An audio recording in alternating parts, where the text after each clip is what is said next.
गया बच्चों की भी चाहिए तो चाहिए आंटी को क्या हो गया।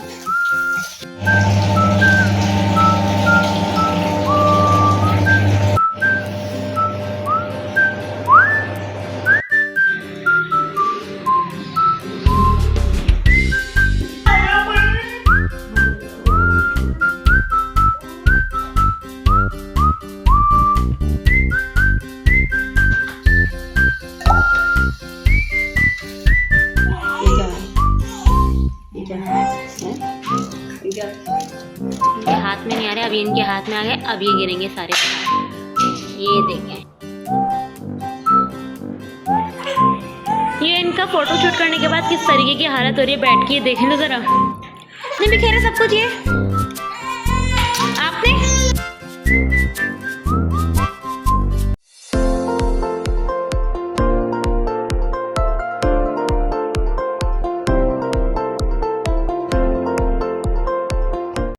हेलो जी, अस्सलाम वालेकुम, कैसे हैं आप सब। Welcome back to my YouTube channel. आज मैं बहुत टाइम बाद अपने रूटीन का व्लॉग बना रही हूँ, जिसका मकसद ये है बनाने का। आज जो है हरीम हमारी 3 मंथ्स की हो चुकी है, तो मैंने सोचा आज मैं व्लॉग बनाऊँ और इनका फेस रिवील करूँ। तो मुझे इनका फ़ोटोशूट करना था, तो मैंने आज सुबह से ही व्लॉग बनाना स्टार्ट कर दिया था। यहाँ पे मेहरान ऑफिस जा रहे थे और मैं नाश्ता कर रही थी। मैं सुबह में सिर्फ चाय पापे खाती हूँ, फिर सो के जब उठती हूँ फिर नाश्ता करती हूँ। और यहाँ पे जो इरहा हैं इत्तेफाक से वो भी उठ गई थी। वो जब उठ जाती हैं तो वो मेहरान को ऑफिस जाने नहीं देती बिल्कुल भी। सो यहाँ पे वो मेहरान से चिपकी हुई थी, ड्रेसिंग पे ही बैठी हुई थी कि बाबा कहाँ जा रहे हैं। उनको पूरा कंप्लीट डाउट होता है बाबा कहीं जा रहे हैं। सो यहाँ पे जब ये उठ जाती है तो मुझे बहुत प्रॉब्लम हो जाती है, क्योंकि दोबारा से सोती नहीं है, 3-4 घंटे बाद सोती है। और अगर नहीं सोए तो इतना ज़्यादा चिड़चिड़ापन स्टार्ट हो जाता है। तो यहाँ मेहरान ऑफिस जाने की तैयारी कर रहे थे, कह रहे थे इसको पकड़ो, और ये इनको ऑफिस जाने नहीं दे रही बिल्कुल भी। है ना पापा को, पापा डॉगी को मार के आ रहे हैं। हाँ डॉगी को आप करके आ रहा हूँ। डॉगी को मार के आए हैं बाबा। डॉगी आ गया नीचे, आपको पता है। कह रहे छोड़ दो, ये उठ जाए तो बस मेहरान का ऑफिस जाना मुश्किल हो जाता है। हाँ तो मार के आ रहे हैं डॉगी, सब करके आ रहे हैं बहुत से। नहीं फिर डॉगी आएगा नहीं ना, काटी नहीं करेगा। जल्दी से आओ पापा, मम्मा के पास आओ। मम्मा के पास आइए। डॉगी काटी नहीं करेगा ना। बाबा आ रहे हैं काट, बाबा डॉगी को काट के आ रहे हैं। मेहरान आपको 14 इंजेक्शन मिल जाएंगे। मम्मा को ये पंप दो, आप नहीं लिया कोई वाला पंप। मेहरान और मौसम भी सुबह सुबह काफ़ी ठंडा हो रहा था, बड़ी प्यारी सी धूप लग रही थी। वैसे गर्मियों में हमें धूप अच्छी नहीं लगती और सर्दियों में धूप इतनी हमें पसंद होती है कि दिल चाहता है हम धूप में बैठे रहते हैं। यहाँ पे बहुत ठंडी सी हवा थी, तो मैंने सोचा कि कहीं खिड़की में खड़ी हो जाए, फिर मुझसे खड़ा नहीं होगा क्योंकि सर्दी बहुत ज़्यादा थी। और आज जो है कपड़े भी धुलवाने थे और मेरी मेड आ चुकी थी कपड़े धोने के लिए, तो उन्होंने मशीन लगाई हुई थी। सो यहाँ पर कपड़े धुल रहे थे। और वो मुझे पराठा खाती है, तो मैं जब वो आती है तो हम उसको पराठा लाज़मी बना के देते हैं, क्योंकि वो बिना नाश्ता किए हुए आती है। तो जब वो आती है तो कहती है कि आंटी क्या बना हुआ है, मतलब मेरी सास को कहती हूँ आंटी क्या बना हुआ है, मुझे पराठा खाना है। या उसको सब्ज़ी बहुत ज़्यादा पसंद है, तो हम उसको चाय पराठा वगैरह देते हैं। अगर सब्ज़ी होती है तो सब्ज़ी हम उसको गर्म करके देते हैं। तो आज जो है वो हमारे यहाँ आलू गोभी बनी हुई थी कल रात की। तो जब सुबह आई तो उसको भूख लग रही थी, फिर मैंने उनको पराठा बना के दिया जल्दी से, क्योंकि वो भूखी होती है और चाय पापा वगैरह नहीं खाती। तो मुझे लगता है कि हमें अपनी मेड वगैरह का वैसे ख्याल रखना चाहिए जैसे हम अपना ख्याल रखते हैं, क्योंकि वो भी हमारे काम कर रही होती हैं। हम उनको अपनी सहूलत के लिए रखते हैं, तो हमें उनका पेट भरना अच्छे से चाहिए। लोग नहीं देते खाने पीने को कुछ भी, बट ये होता है कि खाने पीने को वाकई देना चाहिए और अच्छे से अच्छा देना चाहिए। ऐसा नहीं है कोई चीज़ ख़राब हो गई हो तो आप वही चीज़ दो, नहीं। आप जो अपने लिए खा रहे हो, अपने लिए ले रहे हो, आपको वही चीज़ उन लोगों को देनी चाहिए। तो यहाँ पे मैं उनका पराठा बना रही थी। एक पराठा मैंने उनके अपने लिए बनाया था और एक पराठा मैंने उनके लिए बनाया था। तो यहाँ पे उनके लिए नाश्ता लेके जा रही थी। ये उनकी चाय और ये हो गया, नहीं नहीं हाँ, ये चाय मेरे लिए थी और ये आलू गोभी और एक पराठा उनके लिए था और एक पराठा मेरे लिए था। आलू गोभी ठंडी थी, मैंने जल्दी से इसको गर्म किया माइक्रो में, क्योंकि ऊपर माइक्रो था तो मैंने हाथ के माइक्रो में ही गर्म कर दिया। और मैंने अपनी मेड को भी सिखा दिया कि ऐसे या तुम गर्म कर लिया करो जब मैं सो रही हूँ। तो क्योंकि अमूमन रात में भी नींद पूरी नहीं हो पाती बच्चों की वजह से, तो वो खुद गर्म कर लेती है अब माइक्रो में। मुझसे उस दिन पूछ रही थी कि कैसे गर्म होता है, तो मैंने कहा ऐसे गर्म होता है। मेरी मासी जी ना बहुत अच्छी है और इतने अच्छे कपड़े धोती है जिसकी कोई हद नहीं है। अच्छा एक तरफ कपड़े धुल रहे थे, जब कपड़े धुल चुके थे सारे उसके बाद मैंने अपना रूम समेटना था। इरहा भी उठ चुकी थी और हरीम भी उठ चुकी थी। सबसे पहले मेरा काम जो होता है सबसे पहले मैं फीडर बॉयल कर रही हूँ उनकी, क्योंकि अब उठते ही बच्चों का हम नाश्ता कर रहे होते हैं उस टाइम बच्चे रोना धोना शुरू कर देते हैं, तो मैं फीडर फ़ौरन दे देती हूँ ताकि मैं नाश्ता सुकून से कर सकूँ और इरहा को करवा सकूँ। क्योंकि अमूमन यही होता है जब हम खाना खाने बैठते हैं, कुछ करने बैठते हैं, बच्चों को जब भी भूख लगती है।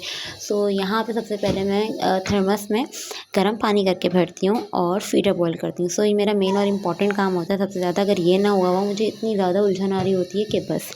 यहाँ पे मैं अपनी हर चीज़ रेडी रखती हूँ। उसके बाद जो है मैंने इरहा को दवाइयाँ भी देनी थी और हमारी हरीम साहब भी रो रही थी क्योंकि इनको लेटना बिल्कुल भी नहीं होता। इनको गोद पता नहीं कैसे आदत हो गई, कहती है मुझे बिठा के रखो या गोद में लेके रखो, जबकि इनको बिल्कुल भी हमने आदत नहीं डाली गोद में रखने की। सो यहाँ पे जो है आप देख रहे होंगे हरीम मुसलसल हिल रही है, हाथ वाथ हिला रही, कहती बस गोद में ले लो गोद में ले लो। बट मुझे जो है इरहा को दवाई देनी थी और दवाई में टाइम पे नहीं दूँ तो आपको पता है टाइमिंग फिर आउट हो जाती हैं। तो यहाँ पे जो मैं इरहा को दवाइयाँ देने की कोशिश कर रही थी और जैसे ही मेरी नज़र हटी मैं ज़रा हरीम को पता नहीं क्या करने गई थी, इन्होंने फ़ौरन एक जो बॉटल है वो कांच की बॉटल है और ये गिरा दी। तो शुक्र है अल्लाह ताला का कि टूटी नहीं, उसके पाँव में नहीं लगी। मुझे यही डाउट था। असल में मैं दवाइयाँ वगैरह यहाँ पे रखती ही नहीं हूँ क्योंकि मुझे पता है इरहा ना मतलब बहुत ज़्यादा चुलबुली, हर चीज़ में खोलना, ये करना वो करना। अच्छा और यहाँ पे जो है मुझे हरीम का फ़ोटोशूट भी करना, तो यहाँ पे मैं उनकी ट्रांसफॉर्मेशन वीडियो बना रही थी। सो यहाँ पे जो है हरीम हमारी ये रही, सब बोल रहे थे आप हरीम का फेस रिवील करो, तो मैंने सोचा आज मैं फ़ोटोशूट भी करूँगी और हरीम का फेस भी आप लोगों को ब्लॉग में शो कर दूँगी। सो मैंने सोचा पहले मैं नीचे चली जाऊँ, अम्मी आवाज़ें देनी थी, पहले खाना खा लो। सो जब मैं नीचे गई तो अम्मी चुकंदर काट रही थी और वो कही थी क्या कर रही हो क्या कर रही हो। मैंने कहा मैं व्लॉग बना रही हूँ मैं। तो हमारे रात के लिए हमारे चुकंदर गोश्त बन रहा था। हमारे सबको चुकंदर गोश्त बहुत ही ज़्यादा पसंद है, सारे लड़कों को। मैं और अम्मी नहीं खाते तो अम्मी और मैंने अपने लिए आलू मेथी पालक बनाया था। अच्छा मैं बताऊँ आप लोगों को, यहाँ पे मैंने बहुत अच्छा सोचा था कि मैं बहुत अच्छे से 3 लिखूँगी, बट टाइम मैनेज नहीं हो पाया और मैंने इतना सड़ा हुआ 3 बनाया, मुझे बिल्कुल पसंद भी नहीं आया। और ये है मेरी प्यारी सी गुड़िया, मेरी शहज़ादी हरीम। ये इनका फाइनल लुक है जो मैंने इनको रेडी किया था। मैंने येलो थीम रखी थी इस दफ़ा की और मुझे बनाना से 3 लिखना था, बट अनफॉर्चुनेटली मैंने इस तरीके का 3 लिखा। बट ये है मैंने लिख लिया और मैंने फ़ोटोशूट कर लिया कि मुझे याद रहे कि हाँ भाई इनका जो है वो फ़ोटोशूट हो चुका है। तो मैं यहाँ पे इन दोनों को बिठा के तस्वीरें वगैरह ले रही थी और ये रहा मुन्नी पे गिरे जा रही थी और फिर मैंने फ़ोटोशूट के ये बाद इनका फ़ोटोशूट करने के बाद किस तरीके की हालत हो रही है बैठ के, ये देखें तो ज़रा। उफ अल्लाह, हर चीज़ बिखरी पड़ी है, हर चीज़। और किसने बिखेरी है? इन्होंने। इरहा आपने बिखेरा सब कुछ, ये आपने टावल, हर चीज़, ब्लैंकेट, कपड़े, डॉल, इनकी टॉफ़ीज़ और एक ये हैं जो ये रो रही हैं। अब इनको भी मैंने सुलाया था कि मैं अब इरहा को सुला दूँगी, ठीक है। जब इरहा के सुलाने का टाइम हुआ तो ये उड़ गई। अब मुझे समझ में नहीं आ रहा मैं इरहा को कैसे सुलाऊं और इनको अब मैं कैसे सुलाऊं। दिखाऊँ, ये देखिए किस तरीके से अपने टॉयज निकाल के दराज से फेंके जा रहे हैं। मैं अभी आप लोगों को दिखाती हूँ। ये देखें, ये इन्होंने हाथ में सारे खिलौने भरे। अच्छा, अब ये गिर इनके हाथ में नहीं आ रहे, अब ये इनके हाथ में आ गए, अब ये गिरेंगे सारे के हाथ। ये देखें, इरहा आपको बहुत। और ये देखें यहाँ पे जो है इनके पापा भी आ चुके हैं। अब ये देखेंगे ना कि मैं बताऊंगी देखें आपकी बच्ची ने क्या किया है तो ये बोलेंगे क्या हुआ, कोई बात नहीं, बच्चे ऐसे करते हैं। इनका हमेशा का ये एक ही जुमला होता है और मुझे तो गुस्सा आता है कि आप हमेशा मेरा यही बोलते हो। अब इनका शर्माना देखिएगा। इरहा पापा आ गए, इरहा पापा आ गए। ये इनका शर्माना, ये देखें, ये देखें। इरहा इरहा पापा आ गए, पापा को नहीं मिल रही आप।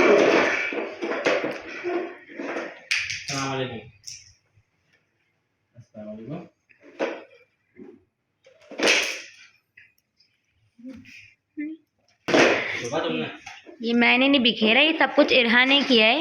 ये क्योंकि मैं मुन्नी का फ़ोटो शूट कर रही थी।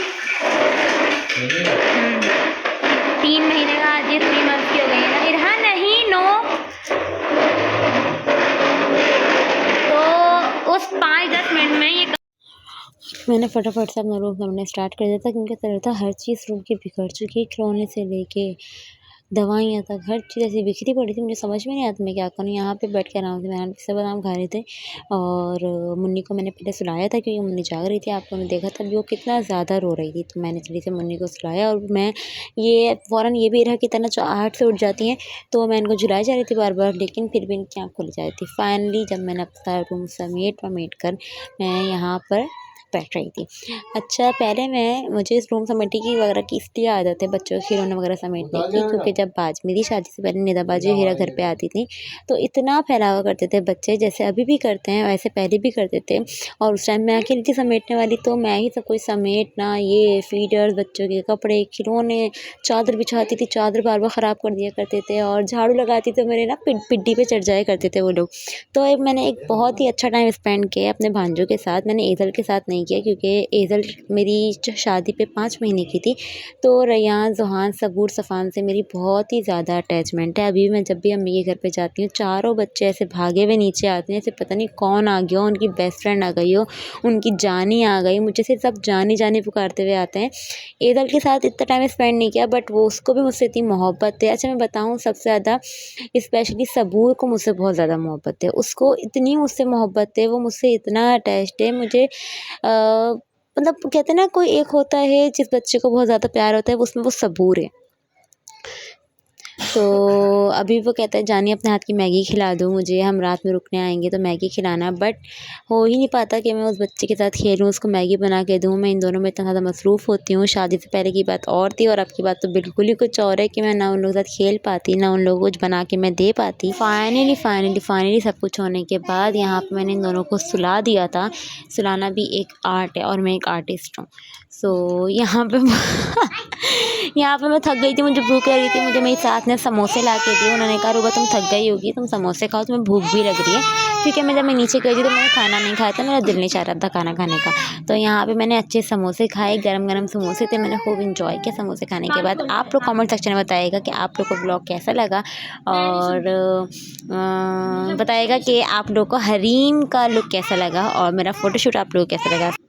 और यहाँ पे मुझसे चटनी निकल नहीं रही थी, तो मैंने फ़ॉक से चटनी को फाड़ा और फिर जल्दी से मैंने चटनी निकाली। अच्छा, उसके बाद जो है और ये लोग बच्चे भी सोने लेट गए थे, तो मैंने भी फिर सोने लेट गई और मैंने आराम किया, क्योंकि जो हरीम है ना, ये मुझे मक्खी लगती है, बनाती रहती है। तो अल्लाह हाफ़िज़ टू ऑल।